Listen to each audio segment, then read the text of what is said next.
Good morning, everyone. Welcome back to the Self-Love Show. Woo! I'm your co-host, Dawn Light, and this is my beloved Trish Wright with us here. And we have an amazing guest today. His name is Leif, and we will be discussing with Leif about LILA. It's a Sanskrit word for divine play. And his facilitation modality, Playformation, for personal and social transformation. Many people think that personal growth work needs to be hard, difficult, or lonely. And thus, we often hear people talk about doing their work, right? But what if the best work we could do was actually through play? I love this. Through collaboration, creativity, and improvised interactivity.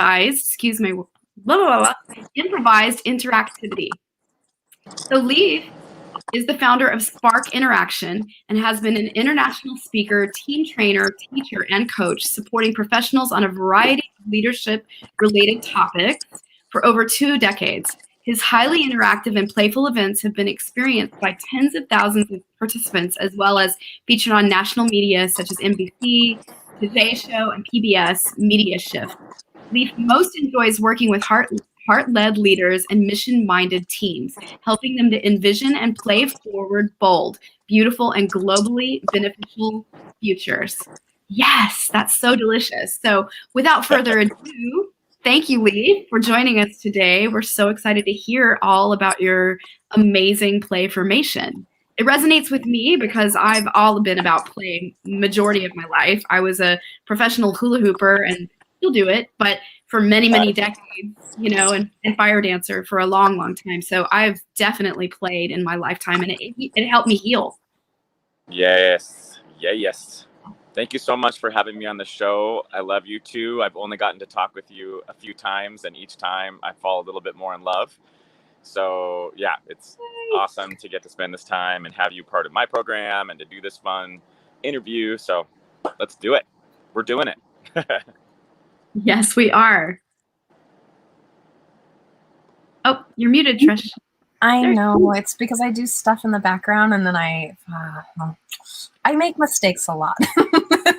In life, human. This is very, very human. The mistakes, and just on a side note, what I'm learning is that you're going to make mistakes, and it's not about not making mistakes.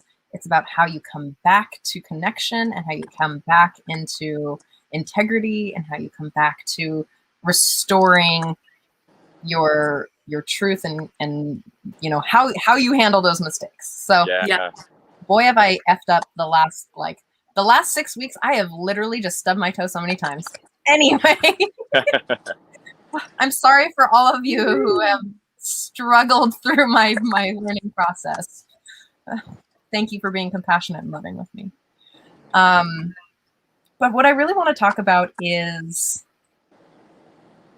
a little bit about why we don't play and what happens when we don't play and how it gets stuck. And then, your whole work is based on play formation, right? So why would we do that? And what's the breakdown? I know what it is for me, but I'm going to give you an opportunity to speak for where I do. Yeah. Well, I'm still learning as well, and kind of, tailing off what you just said about making mistakes and, learning to not take ourselves too seriously and to laugh at ourselves. I noticed a while back that there was an etymological connection between the words humor, humility, and humanness, and actually humus, the earth, right? So I've been calling it the hum. So when we remember to hum, we remember that hum and get in our bodies, and we can laugh at ourselves and not take ourselves too seriously. That's part, and that brings in this humility, right? It's a great way to get past the ego. That's like, oh no, I can't be seen for my imperfections, or I have to hide all this stuff. I have to censor myself. I have to be perfect. And if you can actually, I have written on my mirror. Well, I used to, because now I'm officially intentionally homeless, but I'm van lifing for the summer. But I had written on my mirror, if you're not laughing at yourself, you're just delaying the punchline. I love that. That's so good. Yeah. So, I think when we were kids, it was, particularly when we just kind of came out wide-eyed, to the world, and it was like, wow, you know, just the sounds and emotions were free, the crying, the giggling. And, you know, as we were kids, we were playing, and it was just so natural, right? And then we started getting hurt, hurting ourselves, being hurt by the friends we got, and teachers and parents were censoring us and say, do this and don't do that, and you look stupid. And then we became awkward teens, and there was this whole nother set of etiquette of, you know, what not to do and how to look cool. And that coolness kind of iced over our hearts.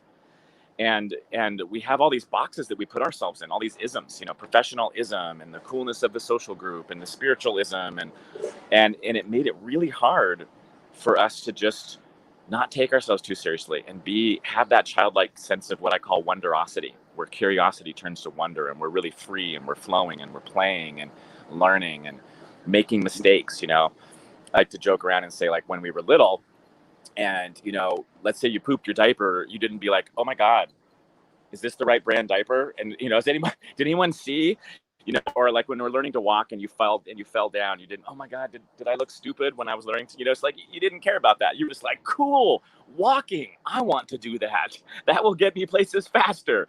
I will stand, I will fall, I will, you know. So really the play, you know, the spirit of playformation, transformation through play, is helping people. It's not just about silly haha. You know, it sometimes is funny, but it's more a state of mind. It's more a state of openness and exploration and improvisation and following curiosity and wonder and joy, following delight.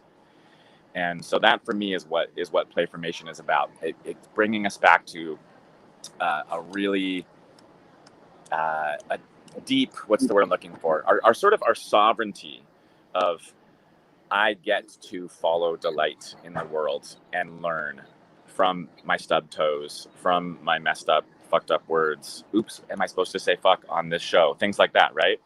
And then you learn. It's one of my favorite words. We say the F-bomb pretty often. Yeah. Okay, sorry. It's a good filter. It's the fuck filter. Yeah. Yes.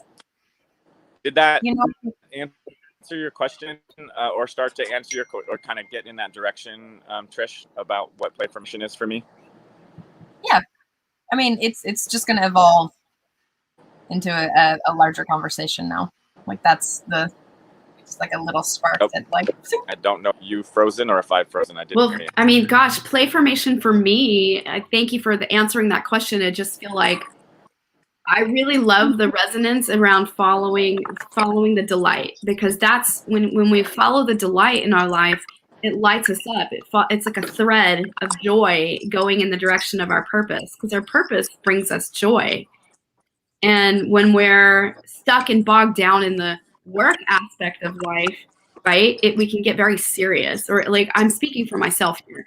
I can get very serious and I forget to integrate play into my work, right? So I love that you're merging these two things, play and work together, right? That they can go hand in hand. And I'm doing the same in my own practice, like, but you know, I'm talking about the technical side of things, like the computer techie stuff, where it can feel like serious work sometimes. And so, you know, really allowing myself to bring that playful spirit, like take a break, go have a dance party in the living room or whatever it may be, right? And remind myself the balance of allowing play into my everyday reality guides me to that like level of delight, following that thread of delight. Yes.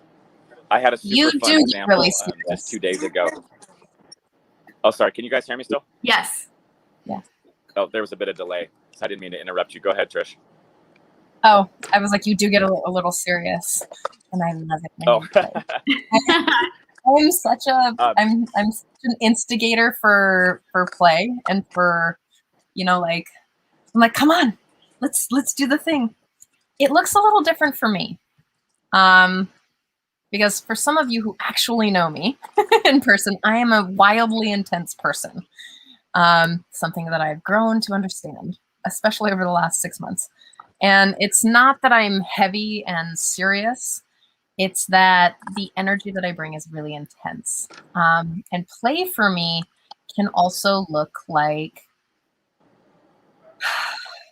not just dance or fun or joking, which some of you have heard that, you see my puns and my jokes as a way of moving through something. Like, if you can get the joke. John Harrison. Hi, John. I know you might not be watching, but I'm just gonna name this because this is your thing. He used to say, "Tell me when you get the joke." And it implied that the joke's on me. So I would get really frustrated and really upset. And then he would just be like, "Tell me when you get the joke." And it would take me some time sometimes to like laugh at the absurdity of what I was super frustrated with. I mean, it maybe years even. And the way that I play sometimes is that I'll take something that just, I don't know, infuriates me, or that makes me so uncomfortable, and I will literally try it on. I'll literally become that thing as a experience, or as like I'm really into theater and I'm into Gestalt and moving Gestalt of like really embodying whatever it is as a way to empathize. And so in that place, I'll play out something that I just don't get.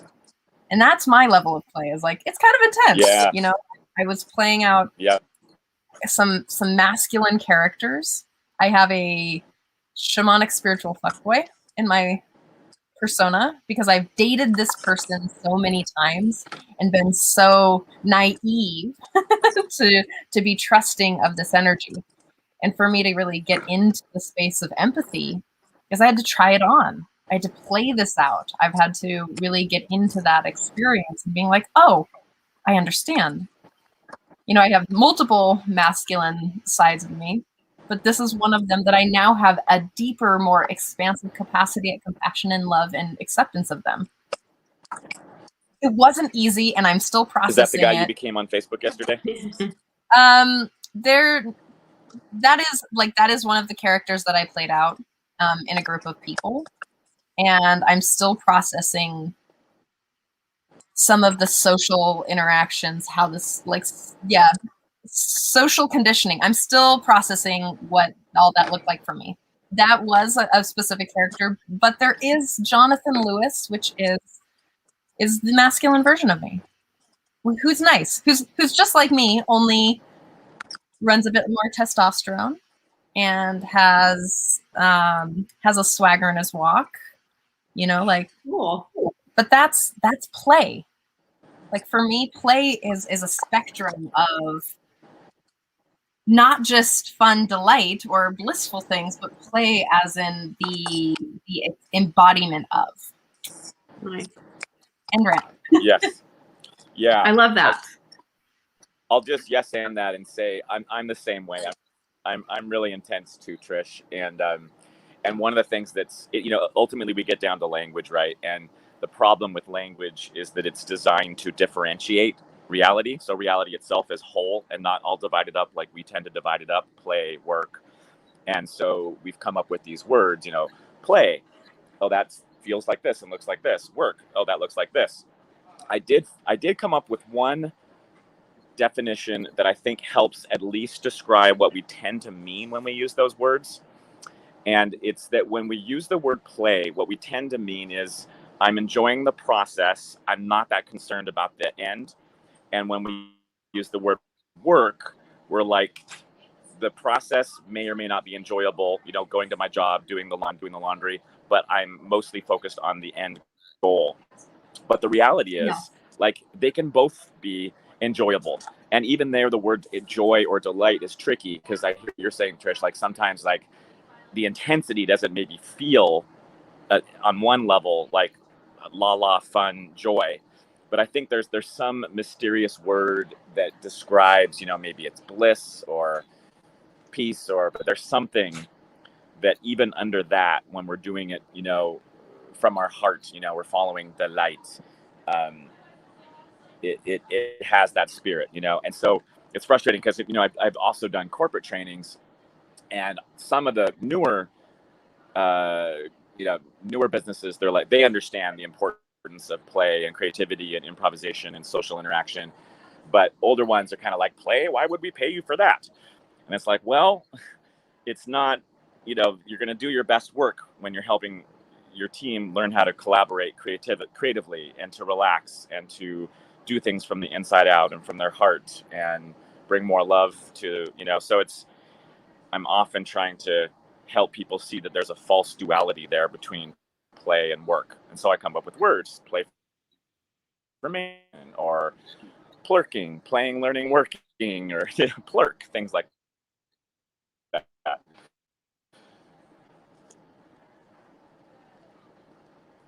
It was cutting out for a second. Oh. So I want I love. Did you guys catch that? Go ahead.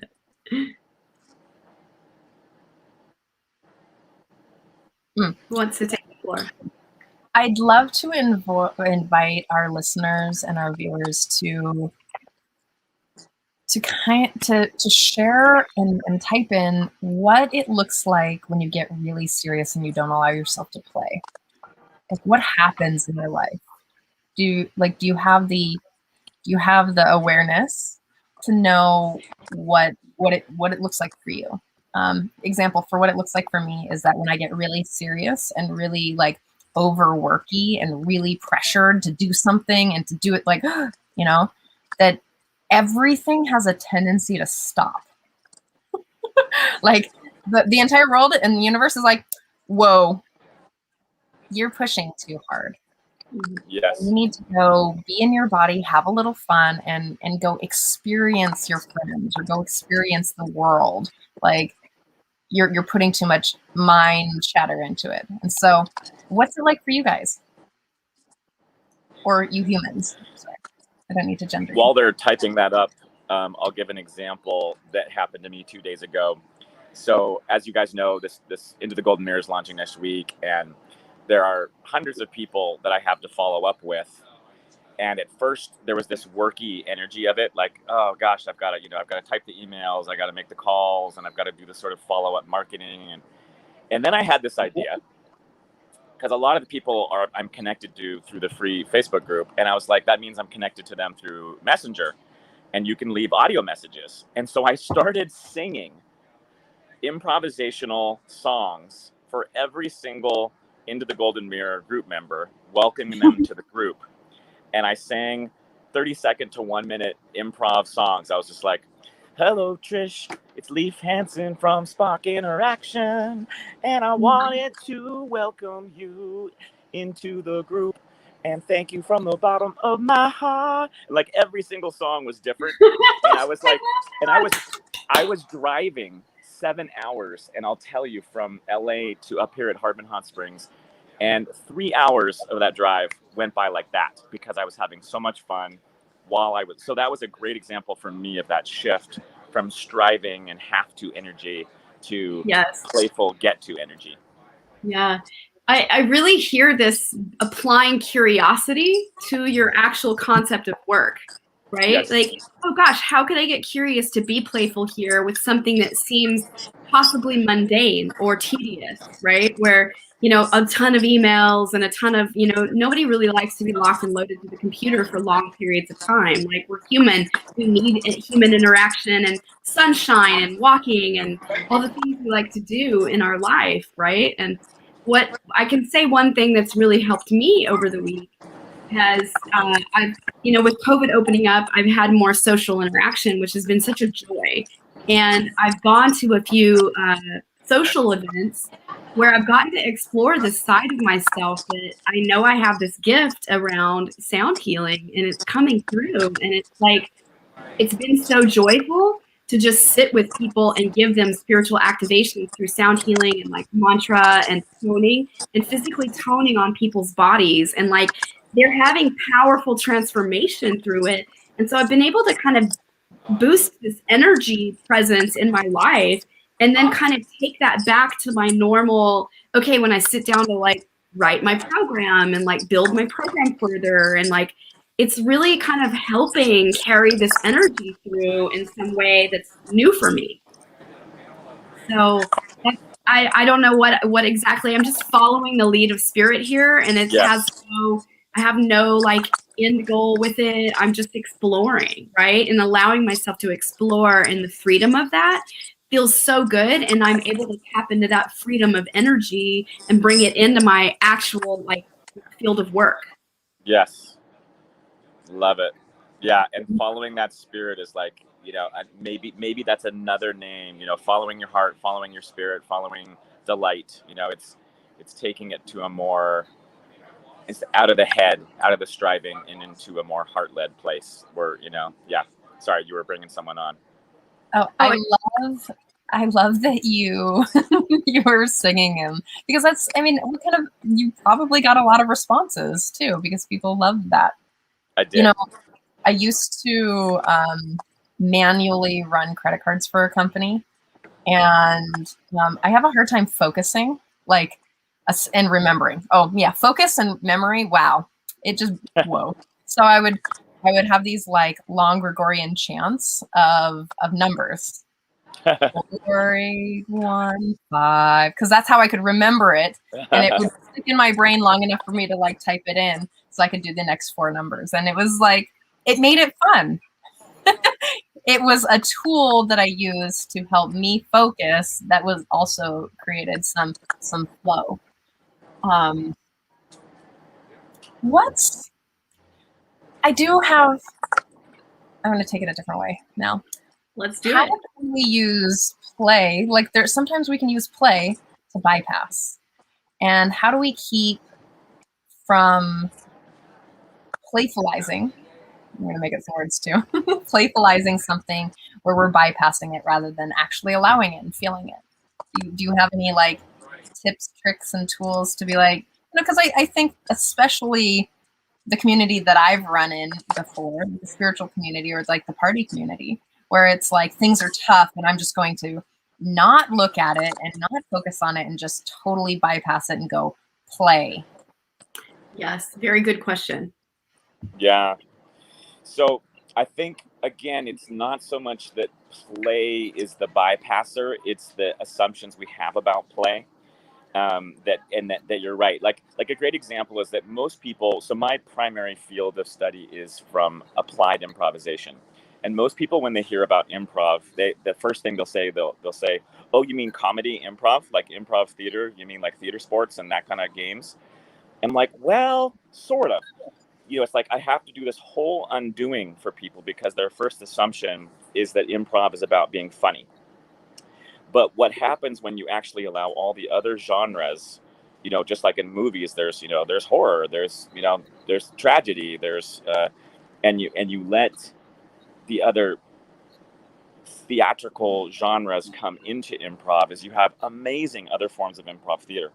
So making that analogy back about the bypassing is, I think that you're right, that sometimes people will just be like, let's just kind of silly la your issue. And but you actually can play with grief. You can, you know, you can take your a voice inside of you that is really fucking pissed off, or that is, you know, that is grieving, and actually become that voice. You can do inner voice dialogue. You can, you know, do it by yourself or with friends.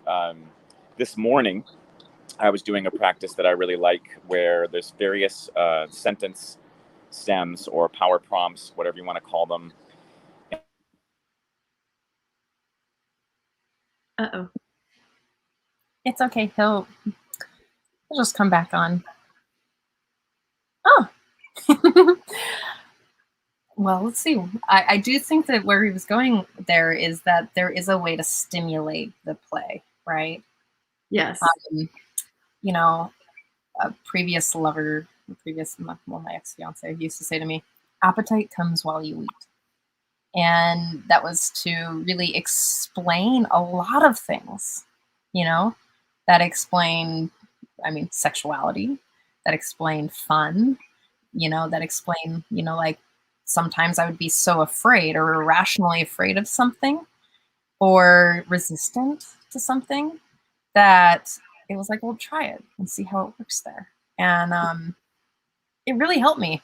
You know, I'm not saying that it works in all departments or should be used in all departments, especially if there's like full, like things that need to be processed there, like proceed with caution always. But appetite comes while you eat. So in play, sometimes you just got to put yourself out there, you know, like especially we're coming out of a lockdown period where we've all been isolated. I don't know about you, but the first couple outward experiences with other people made me really effing anxious, like really anxious. And knowing that, you know, this experience had created some aspects of like agoraphobic experiences for a lot of people. Like, oh my God, there's people, and then I gotta be social again. And, but being able to play and to unlock that play was extremely important for me. How's it working? It's been so nourishing for me. Play has been a nourishing factor. Like, I'm so grateful to have that energy in my life. And even yesterday, like, I was doing some work. I had like coaching clients, and then I had to do some personal work on the computer. But then I had a kind of supportive call that I've been participating in a different program, and they had us do this whole like on the floor movement, dancing, embodied kind of situation.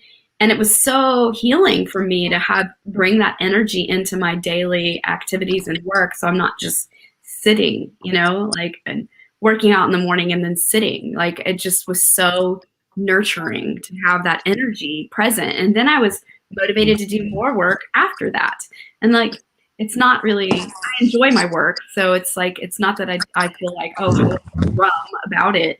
It's just so good to weave in that medicine and energy.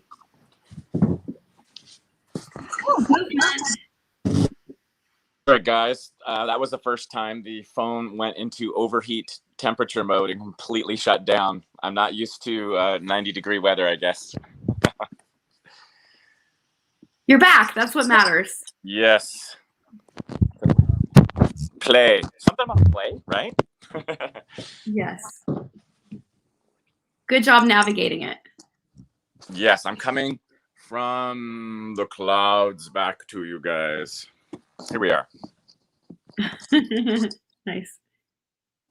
So you were in the middle of telling us about bringing it back to what you were saying, because you were in the middle of a whole expression there. Oh Lord, what was I talking about? It was not about the calls. I got so unless one of you can remember, I'm too scattered from losing the call there.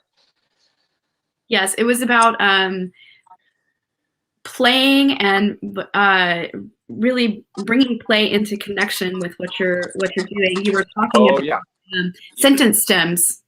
Thank you. Yes, sentence stems. So one of the sentence stems that I was using this morning was I feel. And it was really cool because a lot of us try and do various meditations to get us into our body more, right? You know, to feel your body and to feel your heart. But the mind kind of wants to talk. And that's pretty traditional. And so I let my mind talk, but I let it only say things that had to do with my emotions and my senses. And so it was, you know, I feel lonely right now. I feel content. I feel nervous. I feel water coming against my skin. I feel the sun on my face. So I was kind of doing this playful form. And within 5 or 10 minutes, even though in my mind I was using words, I cannot tell you guys, like, just I felt more peace and more connectedness and groundedness.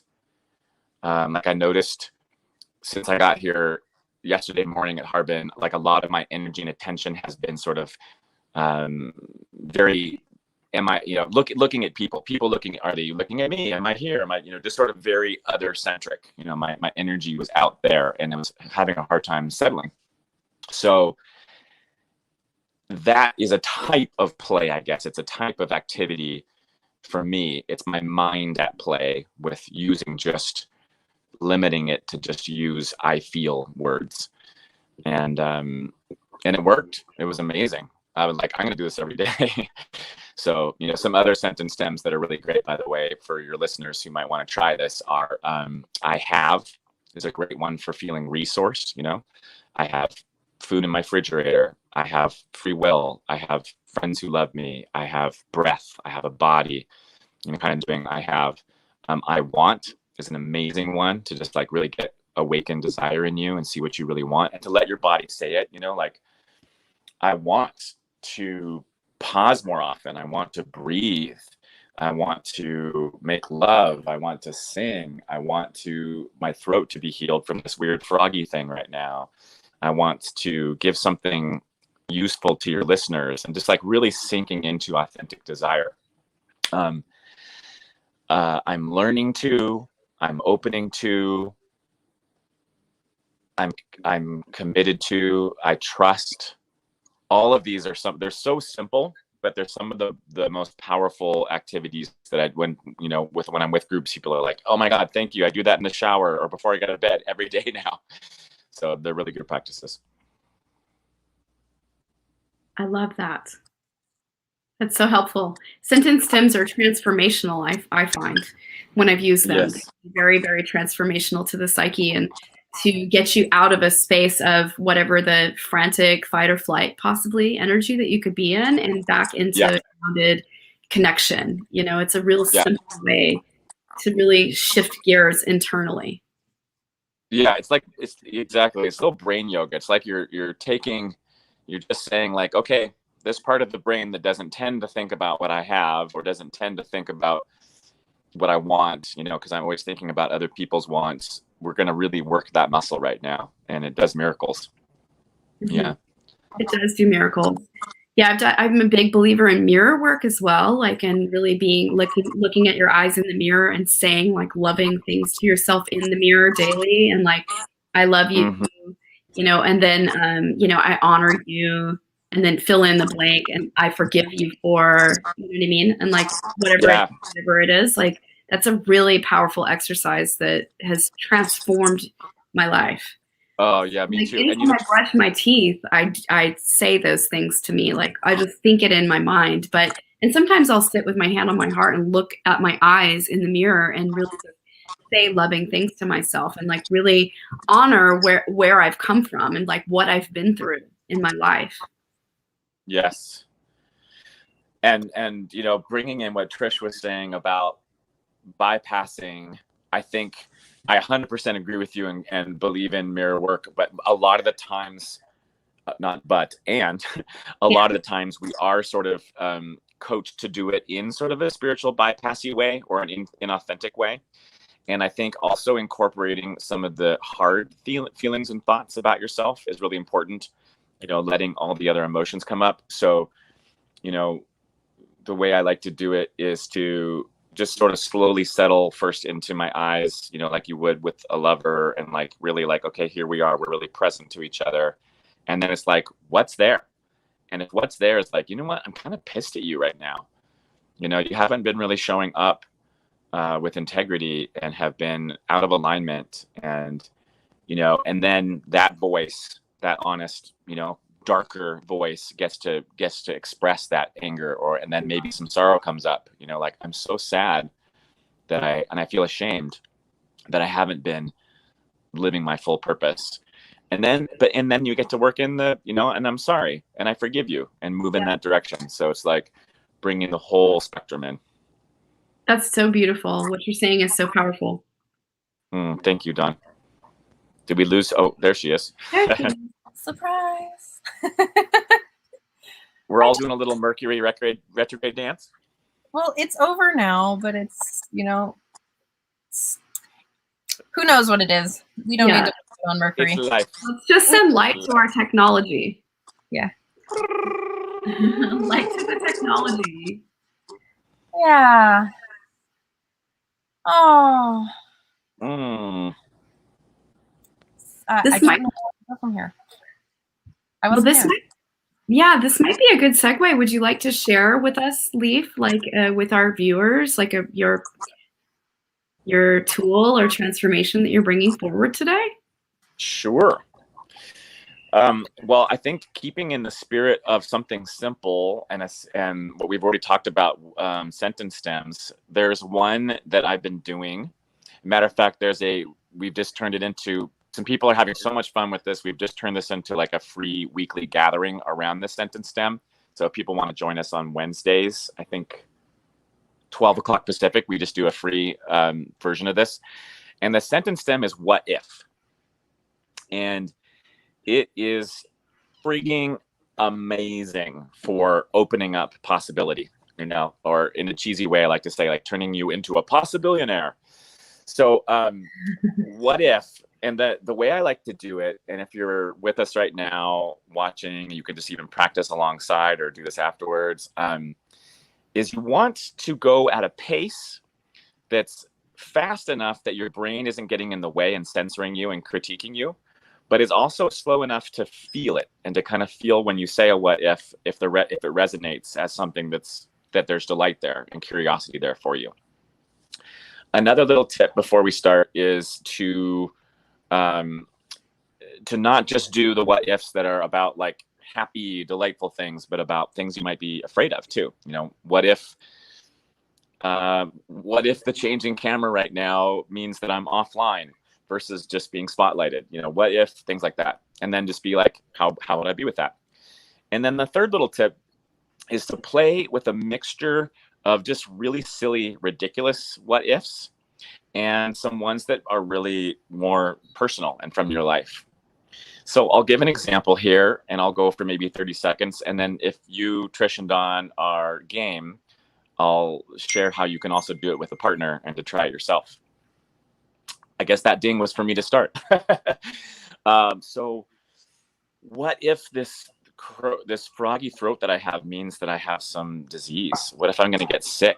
What if that affects my my ability to work in the next few days? What if it actually slows me down and has me more paying attention to my body? What if people really think this raspy voice is kind of sexy? What if it attracts different people? What if I don't care what gets done? What if I let go all of my agenda for the next week and I just put down the to-do list and I just look at one thing at a time for what my heart leads me to do? What if there are reindeer that live underground? What if monkeys are actually more evolved and are watching through what's the word? What if they're broadcasting like a channel about humans and how hilarious we are? I'm throwing in some silly ones here for you guys. What if I got so buff in this next year that life was just easier because I was so buff and in shape? What if I got so buff that it just turned into like fat as I get older? What if being fat, it doesn't really matter? What if fat is also actually amazing and you can play with it like Play-Doh? So you get the idea. And I'm going to ask you two to come back. And one fun thing to do is, if you're with a partner, is to have them what if back to you based on some of the kind of material you were talking about. So you probably noticed that I was doing at first a lot of stuff about my work and my voice. And so Trish and Dawn might now, like, we'll just have them do like a few each, you know, some what ifs, because that helps me think of possibilities I hadn't thought of before. Okay. What if I went online often, live, and it went viral and amazing things happened? Great. So let me just say one really quick thing, Dawn. I love that you're going for ones for yourself, and we'll do that in a second. What I meant for this, yeah. So what if for you might be about the material that I was talking about. So this round of what ifs is like a gift from me. So you're like, what if, Leif, you actually went mute and lost your voice, and you know, so you're suggesting those kind of things. Do you get it? Mm-hmm. So just do like a few each, maybe, and then we'll give you guys a turn. So what if, Leif, you took a bunch of herbs and your voice just healed to like where you could actually elevate to a new octave in your voice level? What if, Leif, you got a significantly deeper voice and became a singer and you had this like really raspy voice? Oh, I love it. What if your new expression of your froggy voice gave you an opportunity to express yourself in a new way with your new platform? Nice. Mm. Maybe one more from you, Trish. What if losing your voice gave you an opportunity to understand how people would show up for you if you couldn't speak? Ooh. So if you guys could tell, I mean, I hadn't thought of any of those ideas, and it really sort of expands possibility for me. And it often can show you that the thing, you know, sort of playing with the darkness and the struggle might have some really hidden gifts. There might be some angels hiding in the darkness there. So yes, that's awesome. Would you guys like to take a turn, or would you like to move on to a different section? Do you feel like taking a turn? I don't know what I would work on right now. I'm like, sure.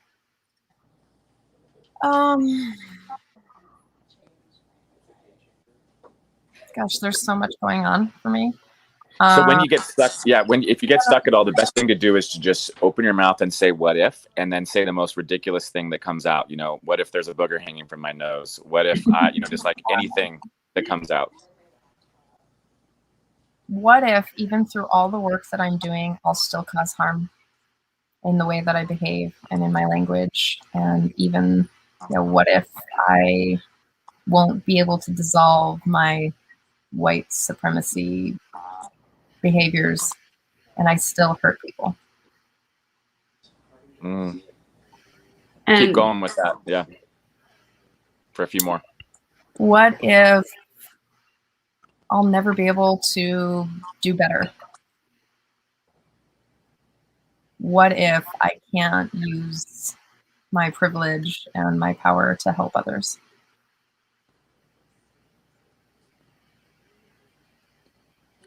That's what's beautiful. That's great. Thank you, Trish. I love it. So we'll what if back for you a little bit, and those were great. And I love how you let yourself go into kind of the more dark what ifs and kind of see, would I be okay? What if you found out that a deeper level of acceptance for yourself in the midst of that than you ever could imagine?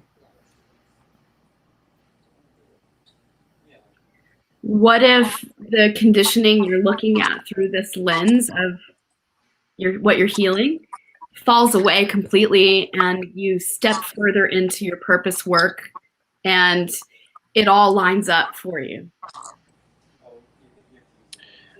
What if 50 years from now, we look back on some of our understanding around BIPOC issues and race, and we go, oh my God, we were so beginners then. There's a whole nother way to think about this.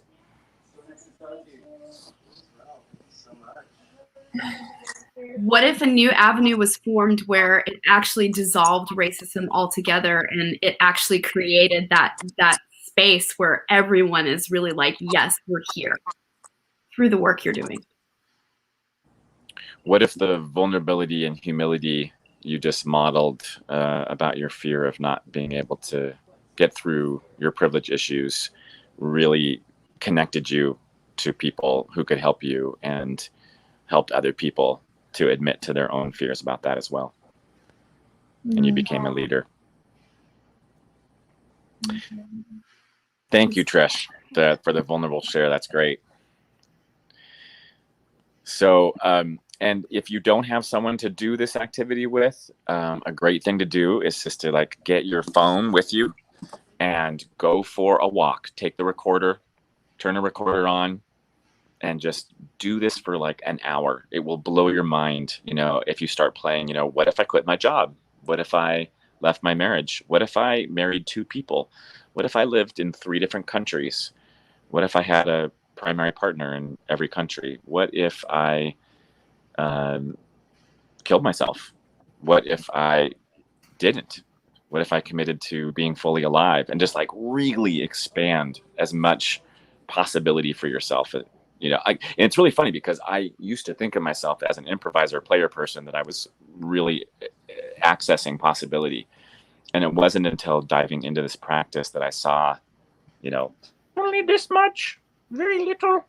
Beautiful. Yeah. Thanks. I'm excited to explore this. Yeah, and if you want some really fun people, yeah, join us. I didn't come up with that link, but we can share it later. But it's a weekly. We just come on for half an hour.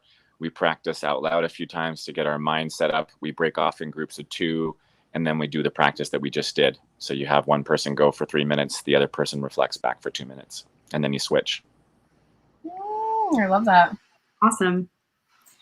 You know what if I've been thinking about, totally random and spontaneous, is like, with all this heat, I'm like, what if there's going to be a mass spontaneous combustion event? This is the other side of me. I'm like, oh my God, go out in flames. Yeah. Just totally. And then, but no, it's good, because the cool thing is just like to actually sit with that a little bit and be like, okay, like what if humanity doesn't survive the crises that we're in right now?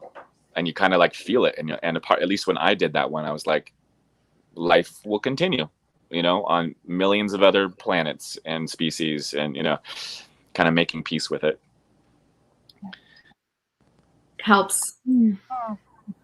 So where would you like to take it now? Me or Dawn? Yes. Yes. Where would we? Tell us. Let's speak a little bit about Into the Golden Mirror. Sure. Yeah, I think this is a perfect segue into that. Okay, let's go. Let us go into the golden mirror. I like how you guys have this sort of golden, amazing pattern in the background. It sort of feels like we're modulating into the golden mirror right now. So the golden mirror, the metaphor of it, as some of you might guess, comes from the idea that we hear the golden rule: love your neighbor as yourself. And however, in order to do that, there's an assumption that we know how to love ourselves. And a lot of us grew up in very toxic families and a toxic culture. And, we definitely don't know about loving ourselves. And so, like Dawn was talking about, that mirror practice, in a literal sense, you can actually start. That's one of the modalities of getting to learn and relate and love yourself in an authentic way. I think it's fundamental. So I've been, doing coaching and workshops, both professionally, corporate, personal development. And what I find is the fundamental obstacle for people is their relationship to themselves.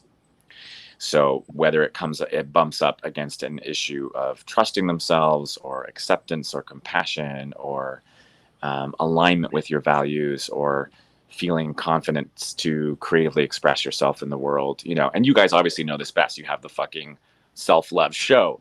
So that's why you've invited me onto this show. And so the Into the Golden Mirror journey is an invitation for people to ask the question, what would happen if I dedicated a whole year of my life to radically loving myself? And it looks like this camera's slipping slowly down. Sorry about that. And so I'm super psyched about it. This is the most robust, supported, juicy personal growth offer that I've put out in the 15 years I've had a business. And what it involves is I've invited 18 other guest experts, of which Trish and Dawn are 2 of them. Yay. Matter of fact, they're actually kicking us off for the first topic. July, we start this Tuesday, 11 a.m. Pacific. This first month, July is more just about introductions to each other, and introductions to the process and the course and the teachers. But in August, we're going to be talking about self-acceptance, compassion, and forgiveness. And Dawn and Trish are kicking us off about that.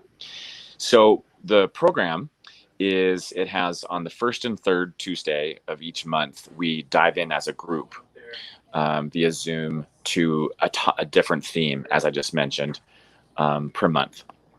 And then for people who want to, there's like a ton of additional stuff to really go deeper and integrate it. So there are integration triads, basically 3 groups of 3, where you'll be able to be accountable to each other and drop deeper into the material. There is weekly coaching from myself and from the guest expert teachers for dropping coaching. There is, of course, online discussions. It's part of a Mighty Network private group, private membership site. So there'll be discussions and resources. There's other kind of one-off monthly events, things like speed networking and kind of a singles dating time and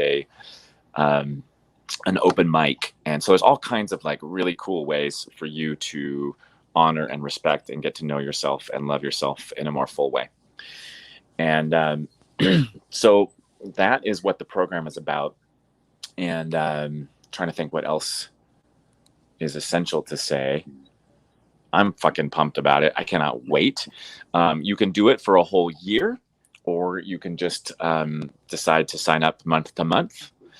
And you can also join later. There is sort of a sequentialness to it because we start off on that fundamental level of self-acceptance and moving into trust and kind of on up.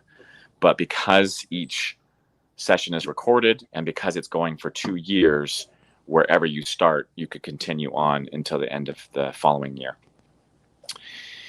Yeah, there's a mouthful. But any questions that you have or that you think your listeners might want to know about it, Trish and Don?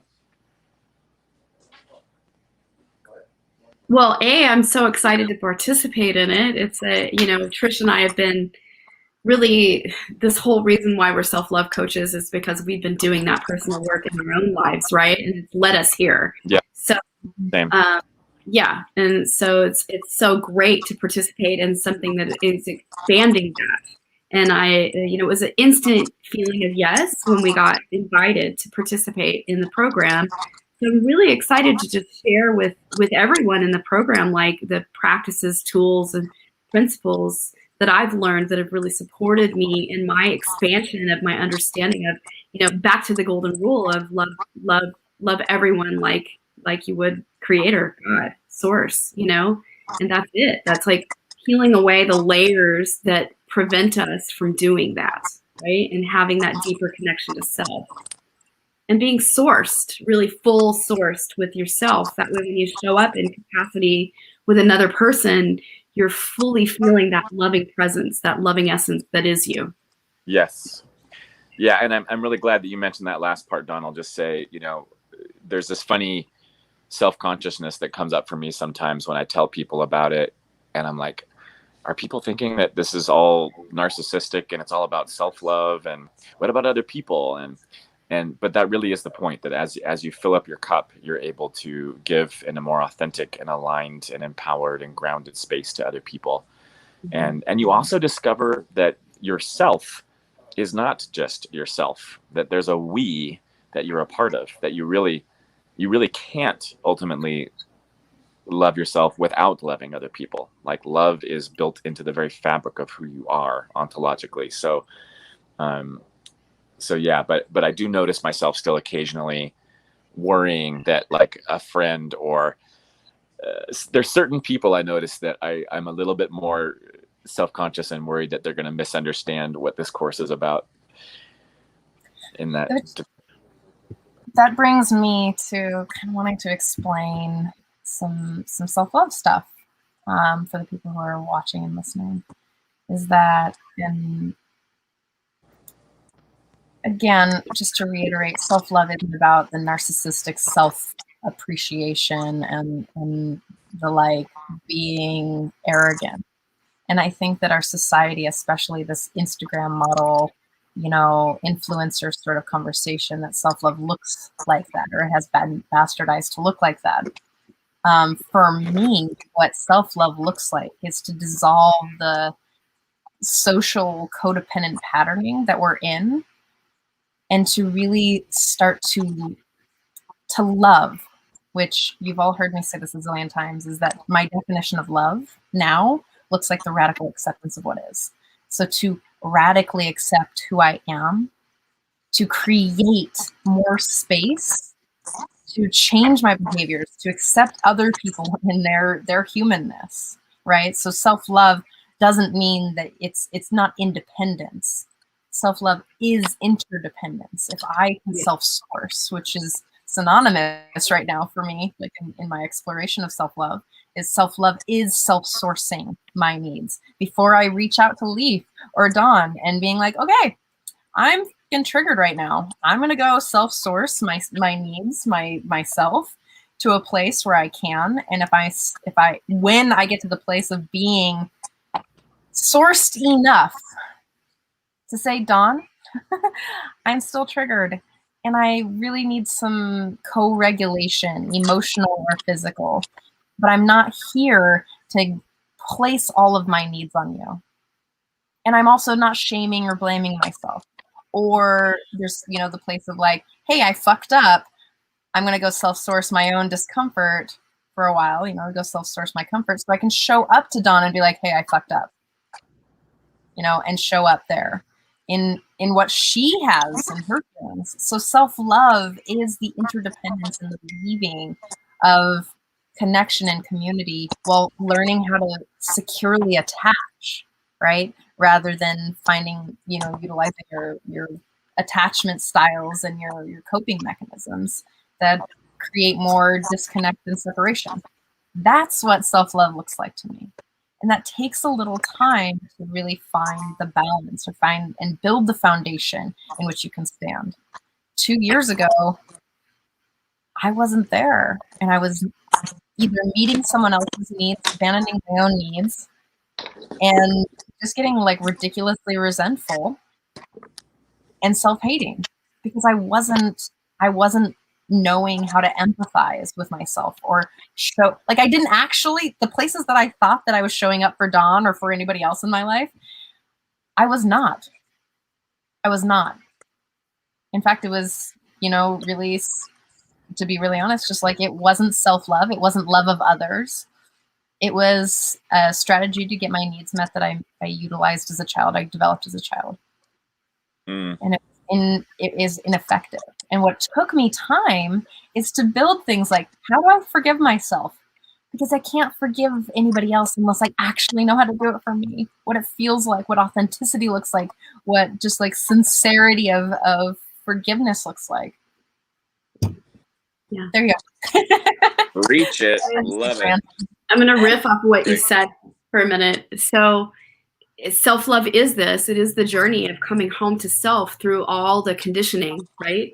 And when we explore our parental conditioning, our, familial that's in our DNA, we chose these bodies and we chose these families, these soul groups to be born into because they had interworking played out patterns, right? And conditioning. We were going to be conditioned in certain ways, and that we chose as children to take on certain belief sets that will program us in a way and keep us safe. But then as we step into our adult years, that same conditioning doesn't support our awakening as an adult. And in fact, it keeps us in places of hiding, shaming, wronging, and blaming ourselves, right? And so it's really taking a good look at our lens of perception, how we hold ourselves, and through the things that have happened to us, really re-examining, unearthing it all so we can lovingly like hold it in our hand and look at it and say, wow, that happened to me. What do I identify with? And you break down the construct of yourself, you break down your self-identity, and through that you have expansion in your mind. You can lay down the lens of perception of how you see yourself, and then it breaks up that barrier of separation where you don't feel close with someone. When you can deeply examine your most difficult relationship in your life and put that on your altar and really work every angle about that, it will transform yourself and transform how you have relationship with every single person in your life, because you're laying down your deepest wound. And that's the invitation to self-love, to come forward into that, to really put that on your altar and look at the deepest relationship you've struggled with the most. For me, it was my dad. So I had to really do that work of like, gosh, why have I always seen through the lens of rejection and loss? Because I was abused as a child. So I always saw it as I was rejected. My love was not enough. Well, that very core pattern affected my relationship. I didn't believe in myself. I chose a job where I stayed hiding for years because I didn't believe in my gifts, because I was so shamed, wronged, and told not to believe in myself, basically, because of how I was treated. But I was allowing that language to carry forward all my adult years, and it affected my lens of perception and how I chose relationships, how I chose to, distrust people. And that's why I like work so deeply with the trust energy and the trust piece, because it starts here. You have to trust life and trust yourself to be able to transform all relationships. And so to come to the heart of love, loving essence, is to peel away all the barriers and layers that we've built against love inside of ourselves. That was so beautiful, Dawn. Thank you. And you made me think about it. There's a strange paradox or irony about this self-love work, in that to be able to start doing it, you have to kind of find enough safety to do it, and counsel and support. And yet that then triggers the very issues that we have because of, like you guys talked about, father issues and societal issues. And so even in that process of we're going to say something, Trish? Mother issues. And mother issues, yeah. Even in that process of self-love is really the we. What I jokingly talk about, we all the way home. OUI, the French word we, WE, WHEEE, exclamation point. We, yes, we all the way home. We play. So it's through community that we actually are able to do it. And I don't understand that mystery. Like, why is it that some people just grow up naturally, like in homes that have all that, the privilege of love and support and healthy modeling? Why do some people seem to kind of just grit their teeth, and by will they go out and they learn? Some by just grace and mystery. It really is something that humbles us all. But the reality is, everyone watching this show right now, you have heard us talk about this. So something inside of you probably is resonating with this idea of where your heart and your being wants to be loved more. And some of you are like, you know what? This is not something that I need other people for. I need to go in the fucking desert for a month by myself with some powerful medicine. And others are like, actually, I need a coach or a counselor, or Leif's Into the Golden Mirror program, or some kind of community of support. And I think it's that listening and honoring yourself of what your path is. Yes. Is your path to do it with medicine, with a counselor, with a coach, with a group, through dance class? Like, what is your heart telling you is the way to connect more deeply to you? And in my story, the short version of a long, do I have time to say a couple of minutes of that piece that you guys were talking about? Yeah. Okay. So my journey, the self-love journey for me, is currently kind of being framed around a journey of recovering my sovereignty of my power. And so it was about growing up, early divorce, an abusive stepfather who was really scary, and kind of like losing my power to him. And then in my teen years, kind of surrendering my power to the typical thing that a lot of us do with our peers as teens, and being afraid, and, having some really shitty things happen. Like, for example, I was in a boarding school for a couple of years, and I walked into a room one day, my room, not a room, and there were 10 guys standing around in my room. And one of them pushed me up against a wall and said, Leif, I want to hit you so bad, but you hit me first. And basically what it came down to was that they felt like I was too emotional, that I was too vulnerable. And so unfortunately in that moment, it was a moment of really surrendering even more of my power. I sort of felt like both my divine masculine and my divine feminine side, because I was like, A, I'm not going to stand up for myself, and B, I'm going to, compromise and let go of this sort of more sensitive side of myself. And, and then I got in, to the religious path, and it was another way of surrendering my power. So I was in sort of the charismatic evangelical Christian world for about 12 years. And it did great things for me. I learned a lot. I met a lot of wonderful people and a lot of healing. But ultimately, there was this toxic thread of the fear and the threat of, this kind of divine masculine that's going to punish you if you don't do things right. Next thing was a marriage that, even though I really loved her and she was a wonderful person, those dynamics started showing up there, and I was surrendering my power. I was people pleasing, and I always felt morally inferior around her because she was such a pure, wonderful, loving person. It wasn't really her shit. I thought it was for a while, but it was really me making comparisons, you know? So it wasn't really until that shit started hitting the fan, and I saw how unhappy I was and got open up to other possibilities.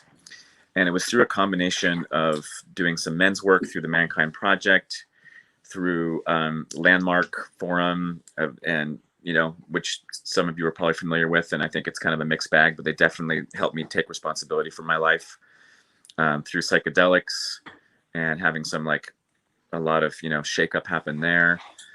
I really slowly over the last 10-12 years started to recover my sense of self and sovereignty and power, and that kind of climax. This part's a lot longer story, but I go into it in the course. Is over the last couple of years, I went through a self-marriage ceremony, and actually into the Golden Mirror course, I will be leading people through and giving the option for a similar kind of ceremony, and the climax of which was this little wedding ring here, this tattooed wedding ring that happened in Costa Rica last year.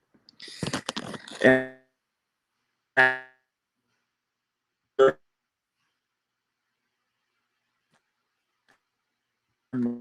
wonderful journey to share about another time.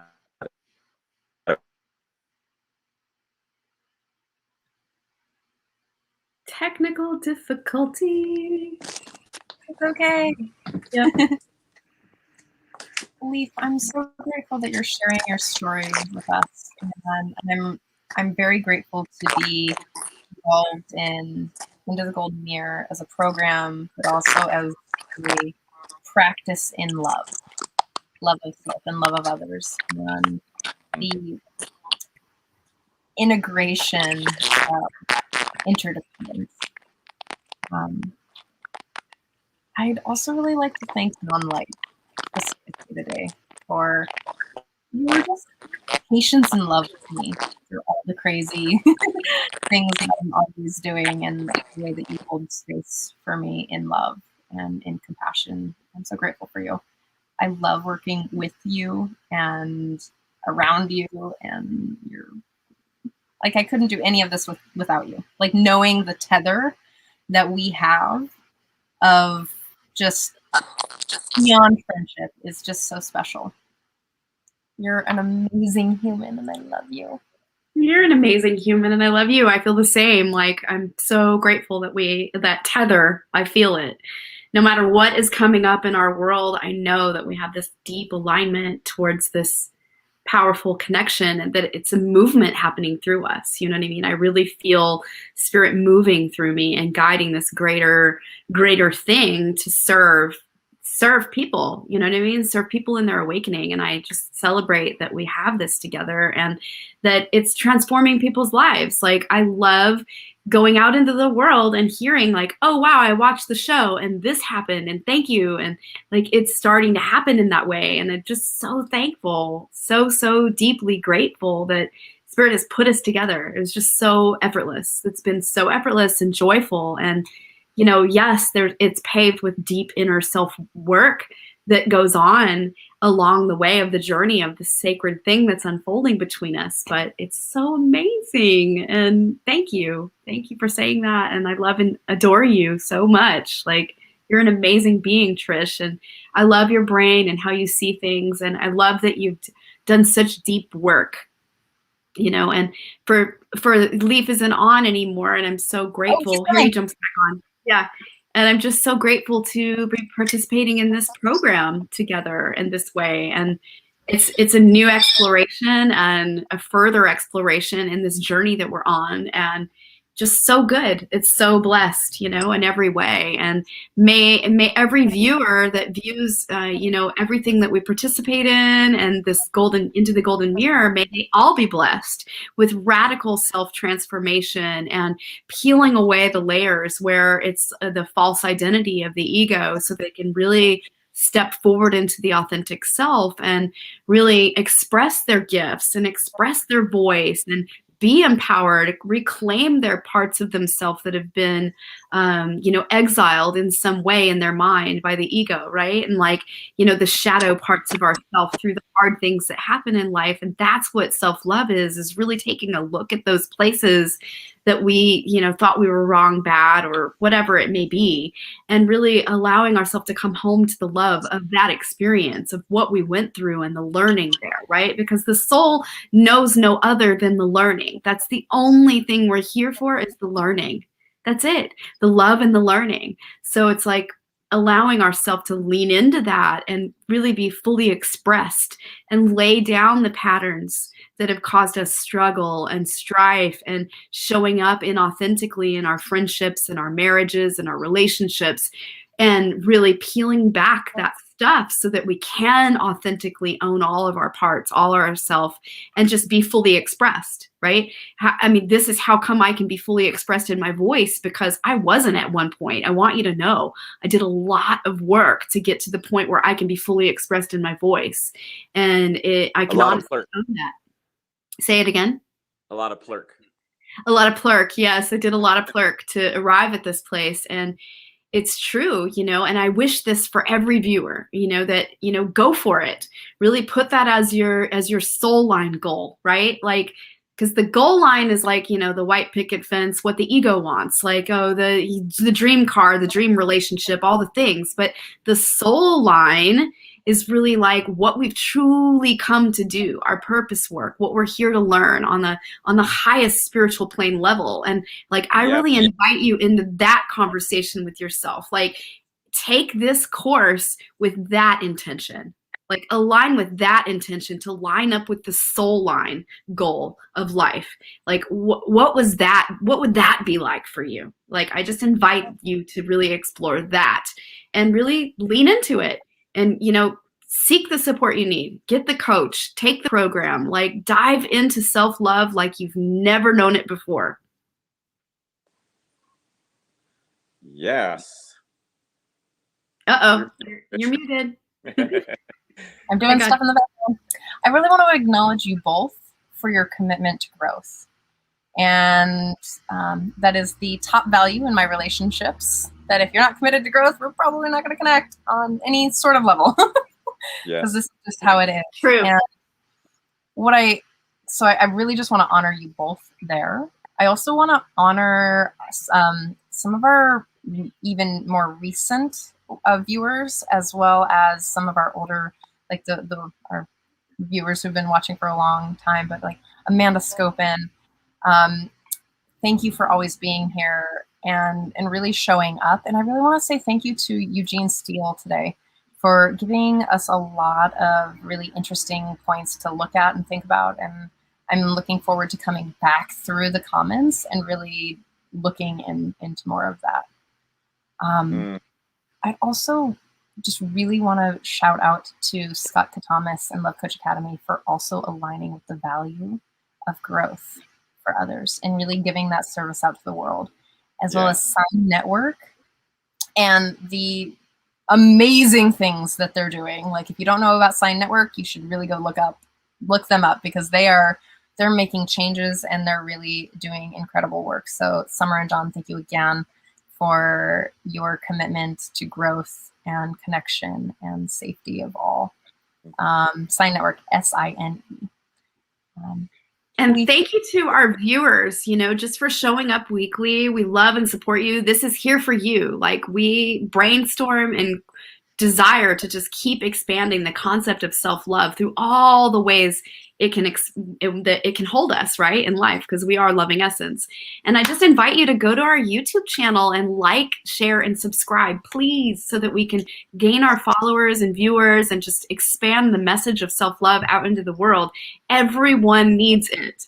like everyone, no matter what walk of life, no matter what race, creed, color, sex. It's like, it's so expansive, right? Everyone involves the self-love conversation, because that's what it's about. You know, loving self, loving source, loving God, creator. And it just really thank God for this, right? But thank God that put God into our life, right? To allow this expanded portal of love to come into being. And I'm just so thankful. So yeah, come like, share, and subscribe for our YouTube channel, please. I'd love to say a few final words if I can. That's all right. Yes. So first of all, I just want to apologize for I've gone through 3 devices just to be able to do this, and I feel like you know, I have a little of that self-judgment of like, I could have been more prepared. I didn't know about the Wi-Fi here. Anyway, so if that affected anybody's experience today, my apologies for that. Thank you. Second of all, I just want to say thank you so much, Don and Trish. You guys are really embodying what you're practicing, what you preach, and as we've talked about, it really is it's the energy. It's not what we say. It's the energy that we're putting out in our work that really is going to make the difference and attract people. And you know, from the first time I met you guys, I was like, "Yep, want them. Yep." And I'm psyched to find out that you guys are nearby Harvard. So hopefully we'll get together. Another thing you mentioned, Scott Katamas is also going to be one of the teachers. So I just want to let people know who are friends and fans of Scott. Yay. And then I also wanted to mention, in terms of pricing for the program, I never turn people away who are a fuck yes to a program. If it aligns for you, I always make financial aid available. And I also know that we live in a really kind of basically financially unjust world. And so just by nature of sometimes being BIPOC or the way that we've grown up, we don't have the resources that other people do, or we're going through a really hard time because of COVID or whatever else. So when you go to intothegoldenmirror.com, when you go down to the bottom of that page, even though it says it's like $125 a month, which by the way, you know, 10 hours of live interaction, $12 an hour. It is a super good deal. And if you do the whole year, it ends up being like $7 an hour. But if you go down to the bottom of that page, you'll see a link to a financial aid form. And it's completely based on a heart-led decision. I'm not going to turn anyone away. If you're like, yes, this is a program for me. That's amazing. I will say yes to anybody, and I will trust you to trust yourself. That's the only way. The trust economy is the only way that I can see us navigating through all the other injustices in the world right now. So we'd love to have you in there. Feel free to let me know if you have any particular questions. You can book an appointment with me at sparkguy.com, and I'd be happy to have a short chat with you and ease any fears or answer any questions.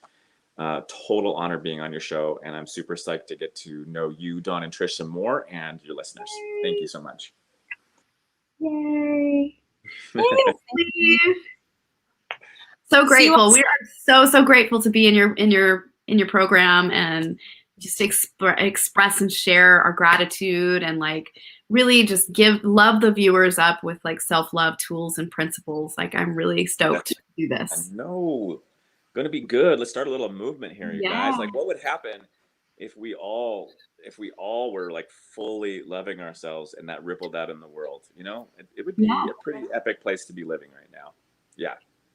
Giving everyone permission to step into that. So full ascension self, right? Like fully dialed, fully activated, all the sacred codes in the body activated so that you're living your joy, you're living your purpose, you're living your aliveness. And then when everybody's resonating in that place, we all are in our rightful place in the world, and the world expands. The world is better. There's not so much hardship and chaos. It's alignment, you know? Yeah. Yes. Like what kind of future? Oh my God. Can you guys imagine a planet of species called Humanus Ludus? Ludus is the Latin word for play. Like what would happen if through play, through self-love, you know, what kind of structures would we create? What kind of communities, what kind of spiritual communities, what kind of families and ways of loving and relating, you know? Let's imagine that kind of world and bring it into being. Because if we don't, well, life will continue on, but probably in a different form. So we'll see. Yay. So good. All right. Love you guys. Thank you so much. Have an Much love amazing to week. listeners. I will look forward to seeing you soon. You guys have a great week too. Yes.